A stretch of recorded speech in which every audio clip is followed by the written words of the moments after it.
Honda Beat. So ang issue nito ay ano, no,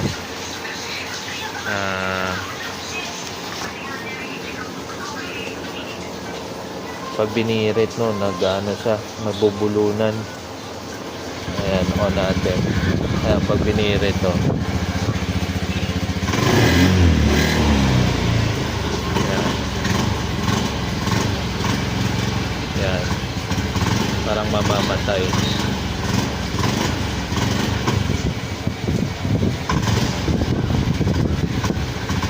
Ayan.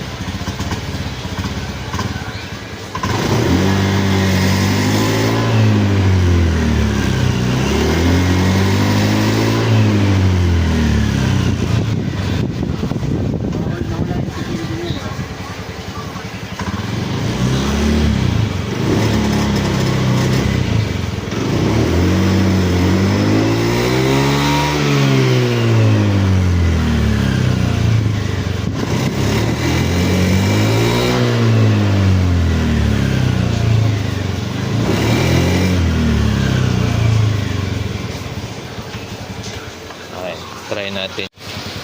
Okay, ni-reset ECU tsaka calibrate ng TPS, no? Ginawa lang natin yung procedure na ginawa ko na ano, yung sa link, yung sa video ko pala na nauna, yung dati. So in-apply ko lang dito. Yung issue kasi nito, nabubulunan pag ini-full throttle, mamatay. Try kong biyahe ito, no? Oo, try Pag mo. namatay, kakabitin, i-ano ko na lang ulit ng sa akin. Hindi naman na...